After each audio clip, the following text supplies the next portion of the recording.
আসসালামু আলাইকুম বন্ধুরা, আপনারা জানেন যে জাতীয় নিরাপত্তা গোয়েন্দা সংস্থা এনএসএ এর ফিল্ড স্টাফের পরীক্ষা অলরেডি হয়ে গেছে 20 জুন 2025 তারিখে। সো এই 20 জুন 2025 তারিখে যে পরীক্ষাটি অনুষ্ঠিত হয়েছে, এখানে টোটাল 80টা প্রশ্ন ছিল। এই 80টা প্রশ্নের উত্তর সহ বিস্তারিত এই ভিডিওতে আমি আলোচনা করব। এই ভিডিওটা দেখলে আপনারা আপনাদের যে পরীক্ষায় অংশগ্রহণ করেছেন সেই পরীক্ষায় কত নম্বরটা কারেক্ট হয়েছে সেটা কিন্তু আপনারা নিজেরাই বুঝতে পারবেন। তো টোটাল এখানে 60 মিনিট সময় ছিল এবং পূর্ণমান ছিল 100। সো আমি A to Z আপনাদেরকে আলোচনা করে দেখিয়ে দিচ্ছি এবং সেই সাথে ভিডিওতে আলোচনা করব যে আপনাদের এই ফিল্ড স্টাফ পদের পরীক্ষার যে ফলাফল সেটা কবে নাগাদ প্রকাশ হতে পারে। আর মূল ভিডিও আলোচনা করার পূর্বে ছোট একটা রিকোয়েস্ট থাকবে, আপনি যদি আমাদের এই চ্যানেলে নতুন দর্শক হয়ে থাকেন তাহলে অবশ্যই আমাদের রায়হান কবির ইউটিউব চ্যানেলটি সাবস্ক্রাইব করে রাখবেন। এখানে আমরা নিত্য নতুন সরকারি চাকরি নিয়ে আপডেট ভিডিওগুলো তৈরি করে থাকি। তো চলুন কথা না বেরিয়ে আমরা দেখে নেই এই জাতীয় নিরাপত্তা গোয়েন্দা সংস্থা এনএসআই এর ফিল্ড স্টাফ পদের যে পরীক্ষাটা অনুষ্ঠিত হয়েছে 20/6/2025 তারিখে, সেটির প্রশ্ন সম্বন্ধে আলোচনা করি। আজকে আমি প্রথম যে প্রশ্নটা নিয়ে আলোচনা করব, প্রশ্ন কিন্তু এমসিকিউ টাইপের হয়েছে। কুলাচার্য বলতে কি বোঝায়? এটার উত্তর হবে প্রধান পুরোহিত। এরপর মুখ অর্থ কি? এটার উত্তর হবে বোবা। ঠিক আছে, উত্তরগুলো দেওয়া আছে। হ্যাঁ, তো নিচের কোনটি মুক্তিযুদ্ধ ভিত্তিক প্রামাণ্য চিত্র?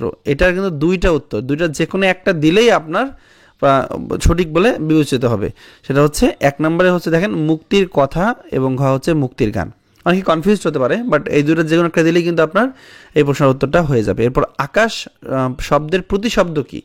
আকাশ শব্দের প্রতিশব্দ হচ্ছে গণন। ঠিক আছে, এরপর নবান্ন এর সঠিক সন্ধি বিচ্ছেদ কোনটি? এটা হবে নব যোগ অন্ন, নবান্ন। ওকে, এরপর আচার এর বিপরীত শব্দ কি? এটা হবে অনাচার। একদম খুবই সহজ প্রশ্ন কিন্তু আসছে এটা। হ্যাঁ, এরপর বিভক্তি যুক্ত না হলে সেখানে কোন বিভক্তি হয়? এখানে ঘ, শূন্য বিভক্তি।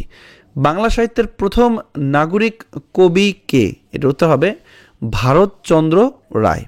এরপর বাংলা সাহিত্যের প্রথম মহাকাব্য কি? এটা হচ্ছে মেঘনাদ বধ। এবার মীর মোশাররফ হোসেনের শ্রেষ্ঠ উপন্যাস কোনটি? এটা বিষাদ সিন্ধু। এটা কিন্তু সবাই জানেন। এই প্রশ্নগুলো কিন্তু বারবার রিপিট হয়ে আসে বিভিন্ন পরীক্ষায়। এর পরের প্রশ্ন হচ্ছে পুরুষ বা স্ত্রী নির্দেশক সূত্রকে ব্যাকরণেরকে কি বলে? এটা হচ্ছে লিঙ্গ। এরপর কন্ডাক্ট শব্দের পরিভাষা কি? এর উত্তর আচরণ। এবার মন্থর শব্দের অর্থ কি? এটা হচ্ছে ধীর। মন্থর মানে ধীর, মন্থর গতি, ধীর গতি। ঠিক আছে, এরপর নিচের কোনটি বহুবচন বাচক শব্দ? এর উত্তর হবে রচনাবলী। এরপর অস্থি শব্দের অর্থ কি? এটা বোঝাই যাচ্ছে যে এটা হাড়, অস্থি মানে হাড়। এরপর আষাঢ়ের গল্প বাগধারার অর্থ কি? এটা হচ্ছে আজগুবি গল্প। এটা কিন্তু সচরাচর বিভিন্ন পরীক্ষায় আসে। এরপর খোদা তোমার মঙ্গল করুন বাক্যটি কি অর্থে ব্যবহৃত হয়েছে? এটা তো অবশ্যই প্রার্থনা করা, আপনারা সেন্টেন্স দেখেই বুঝতে পারছেন। এরপর নিচের কোনটি একবচন নির্দেশক? এটা হচ্ছে শিক্ষক ছাত্রকে পড়াচ্ছেন। ঠিক আছে, এরপর খলিফা মামুন কোথাকার শাসনকর্তা ছিলেন? এটা হচ্ছে বাগদাদের। এবার ভাষা আন্দোলনের সময় ছাত্রদের উপর গুলি করা হয় গ, ঢাকা মেডিকেল কলেজের সামনে। এবার বিখ্যাত ক্র্যাক সদস্যরা মুক্তিযুদ্ধের কোন এলাকায় অপারেশন পরিচালনা করতেন? এটা হচ্ছে ঢাকা ও আশেপাশে। এবার 1971 সালে পাকিস্তানি দ্বারা পরিচালিত অপারেশনের নাম কি ছিল? এটা সবাই জানে কিন্তু। হ্যাঁ, অপারেশন সার্চলাইট। তো এরপর 2024 সালের অভ্যুত্থানকে কি নামে অভিহিত করা হয়? এর উত্তরে এক নামই সবাই জানে, জুলাই অভ্যুত্থান। বৈষম্য বিরোধী কিন্তু অভ্যুত্থান নয়, বা ছাত্র জনতা অভ্যুত্থান নয়, বা আগস্ট অভ্যুত্থান নয়। এটা হচ্ছে জুলাই অভ্যুত্থান। এবার প্রাচীন বাংলার মৌর্য শাসনের প্রতিষ্ঠাতা কে? এটা হচ্ছে চন্দ্রগুপ্ত মৌর্য। এরপর কিসের ভিত্তিতে পূর্ব বাংলার ভাষা আন্দোলন সংগঠিত হয়েছিল? এটা হচ্ছে বাঙালি জাতীয়তাবাদের ভিত্তিতে। এরপর 1971 সালের মুক্তিযুদ্ধের সময় নৌ কমান্ড কত নম্বর সেক্টরের অন্তর্ভুক্ত ছিল? এটা হচ্ছে 10 নম্বর সেক্টর। এরপর সম্প্রতি জাতিসংঘের মহাসচিবের বাংলাদেশের সফরের প্রধান উদ্দেশ্য কি ছিল? আপনারা সবাই জানেন যে এটা হচ্ছে রোহিঙ্গা ইস্যুর কারণেই মূলত জাতিসংঘের যে মহাসচিব তিনি কিন্তু বাংলাদেশে সফরে এসেছিলেন। তো সেখানে কিন্তু ছিলেন আমাদের প্রধান উপদেষ্টা ডক্টর মোহাম্মদ ইউনুস। এখানে দেওয়া আছে 29 নম্বর প্রশ্ন, বাংলাদেশের বাণিজ্য উপদেষ্টার নাম কি? মানে বর্তমান বাণিজ্য উপদেষ্টা, সেটা হচ্ছে জনাব বশির উদ্দিন। এরপর বিশ্বের শীর্ষ অস্ত্র রপ্তানিকারক দেশ কোনটি? এটা হচ্ছে যুক্তরাষ্ট্র।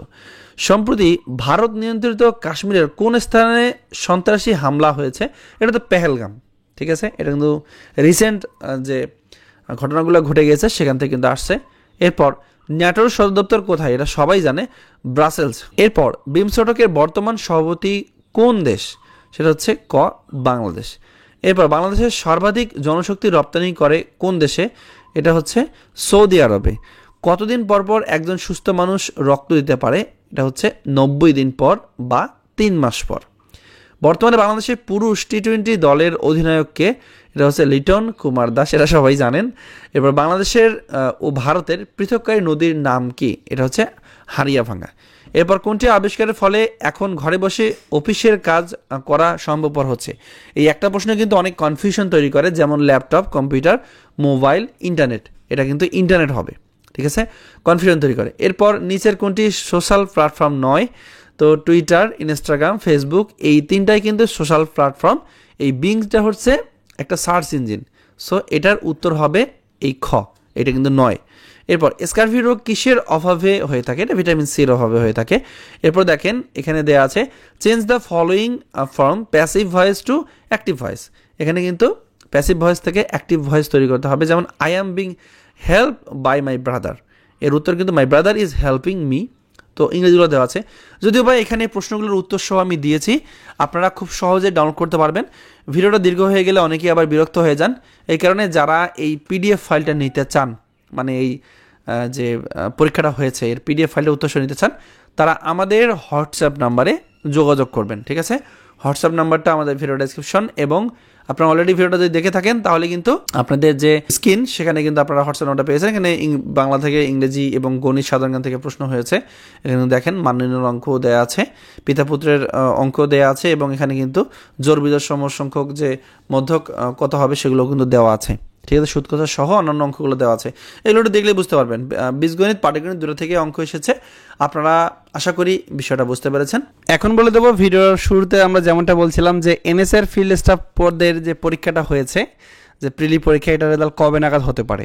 যেহেতু পরীক্ষা কিন্তু এ মাসের শেষের দিক হয়েছে, সো এটার রেজাল্ট আগামী মাসে হওয়ার সম্ভাবনা সবচেয়ে বেশি, আগামী মাসের 15 থেকে 20 তারিখের দিকে। সো আপনারা অপেক্ষা করবেন, যখনই রেজাল্ট হবে আমি যত তাড়াতাড়ি সম্ভব কিন্তু আপনাদেরকে রেজাল্ট সম্বন্ধে A to Z জানিয়ে দেবো, এবং যদি সম্ভবপর হয় এই রেজাল্ট নিয়ে আলাদা করে একটা ভিডিও তৈরি করার চেষ্টা করব। সো ভিডিওটা যদি ভালো লেগে থাকে অবশ্যই লাইক করবেন এবং কমেন্ট করে জানাবেন আপনার মূল্যবান মতামত। এবং ভিডিও শেষে একটা কথাই বলবো, যারা আমাদের ফেসবুক পেজ দেখতেছেন তারা আমাদের ফেসবুক পেজটাকে ফলো দিয়ে রাখবেন। ধন্যবাদ সবাইকে, আজকের ভিডিওটা এই পর্যন্তই। ভালো থাকবেন সবাই, আসসালামু আলাইকুম।